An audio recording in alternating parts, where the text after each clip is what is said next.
Hello friends, എല്ലാവർക്കും മക്രോണീസ് കിച്ചണിലേക്ക് സ്വാഗതം. ഇന്ന് ഞാനിവിടെ ഉണ്ടാക്കാൻ പോകുന്നത് കേരളത്തിലെ ട്രഡീഷണൽ പലഹാരമായ അരിയുണ്ടയാണ്. ഇത് പെട്ടെന്ന് തന്നെ നമുക്ക് ഉണ്ടാക്കാൻ പറ്റും, മാത്രമല്ല വളരെയധികം ടേസ്റ്റിയാണ്. അപ്പോൾ ഈ കിടിലൻ റെസിപ്പിയിലേക്ക് കടക്കുന്നതിന് മുമ്പ് നിങ്ങൾ എൻ്റെ ചാനലിലോട്ട് സബ്സ്ക്രൈബ് ചെയ്തിട്ടില്ലെങ്കിൽ അത് ഉറപ്പായിട്ട് സബ്സ്ക്രൈബ് ചെയ്യുക. മാത്രമല്ല അതിൻ്റെ സൈഡിലുള്ള ബെല്ലൈക്കണും ഞെക്കുക. അങ്ങനെ ഞാനിടുന്ന വീഡിയോസ് ഒന്നും നിങ്ങൾ മിസ് ചെയ്യാതിരിക്കും. ഇനി നമുക്ക് നേരെ നമ്മുടെ റെസിപ്പിയിലേക്ക് കടക്കാം.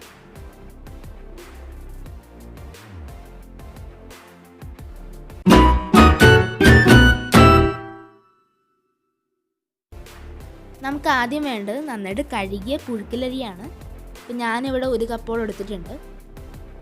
അത് നന്നായിട്ടൊന്ന് വറുത്തെടുക്കുക. പിന്നെ നമ്മളെന്താ ചെയ്യേണ്ടതെന്ന് വെച്ച് കഴിഞ്ഞാൽ, ഒരു മിക്സിയുടെ ജാർ എടുത്തിട്ട് കുറച്ച് ഏലക്കയും ജീരകവും ഇട്ട് അതിൻ്റെ കൂടെ തന്നെ നമ്മൾ ഈ വറുത്തെടുത്ത അരി ഇട്ട് നന്നായിട്ടൊന്ന് പൊടിച്ചെടുക്കണം. ഇപ്പോൾ ഇത് ഞാൻ നന്നായിട്ട് പൊടിച്ചിട്ടുണ്ട്.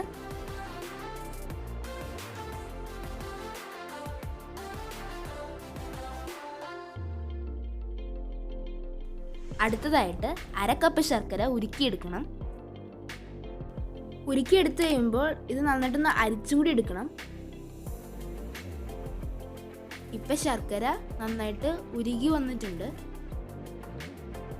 ഉരുകി വന്ന ശർക്കര അരിച്ചെടുത്തതിന് ശേഷം അതിലേക്ക് 1/2 മുറി ചിരണ്ടിയ തേങ്ങ ഇട്ട് കൊടുക്കാം.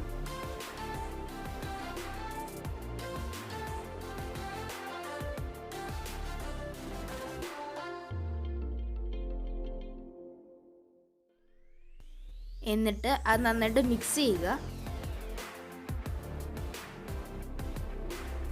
ഇത് നന്നായിട്ട് മിക്സ് ആയി വരുമ്പോഴത്തേക്കും ഇതിലേക്ക് നമ്മൾ ആദ്യമേ പൊടിച്ചെടുത്ത അരി ഇട്ട് കൊടുക്കാം. നന്നായിട്ട് മിക്സ് ആകാൻ വേണ്ടി കുറച്ചായിട്ട് ഇട്ട് കൊടുത്താൽ മതി.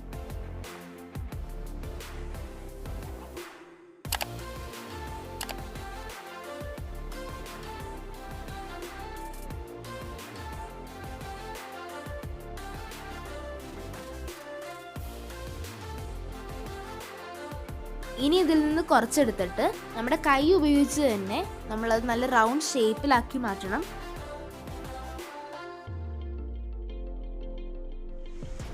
ഇപ്പം ഞാനിതെല്ലാം നല്ല റൗണ്ട് ഷേപ്പ് ആക്കിയിട്ടുണ്ട്. അപ്പം നമ്മുടെ അരിയുണ്ട ഇവിടെ തയ്യാറായി. ഇതെല്ലാവരും വീട്ടിൽ ഉറപ്പായിട്ടും ട്രൈ ചെയ്ത് നോക്കുക. കാരണം ഇത് വളരെ ഈസി ആയിട്ട് ചെയ്യാൻ പറ്റുന്ന റെസിപ്പിയാണ്. നിങ്ങൾക്ക് ഗസ്റ്റോ ആരെങ്കിലും വീട്ടിൽ വരുമ്പം പെട്ടെന്ന് തന്നെ ഉണ്ടാക്കി കൊടുക്കാൻ പറ്റുന്നൊരു പലഹാരമാണിത്. ഞാൻ നേരത്തെ പറഞ്ഞതുപോലെ തന്നെ നിങ്ങൾ എൻ്റെ ചാനൽ ഇതുവരെ സബ്സ്ക്രൈബ് ചെയ്തിട്ടില്ലെങ്കിൽ ഇത് ഉറപ്പായിട്ട് സബ്സ്ക്രൈബ് ചെയ്യുക. മാത്രമല്ല അതിൻ്റെ അടുത്തുള്ള നോട്ടിഫിക്കേഷൻ ഐക്കണും ഞെക്കുക. അങ്ങനെ ഞാൻ അപ്ലോഡ് ചെയ്യുന്ന വീഡിയോസ് ഒന്നും നിങ്ങൾ മിസ് ചെയ്യാതിരിക്കും. മാത്രമല്ല നിങ്ങൾക്ക് ഈ വീഡിയോ ഇഷ്ടപ്പെട്ടാൽ ഇത് ഉറപ്പായിട്ട് ലൈക്കും നിങ്ങളുടെ ഫ്രണ്ട്സിനൊക്കെ ഷെയറും ചെയ്യുക. ഞാൻ അടുത്തൊരു അടിപൊളി റെസിപ്പി ആയിട്ട് വരുന്നത് വരെ എല്ലാവർക്കും ബൈ.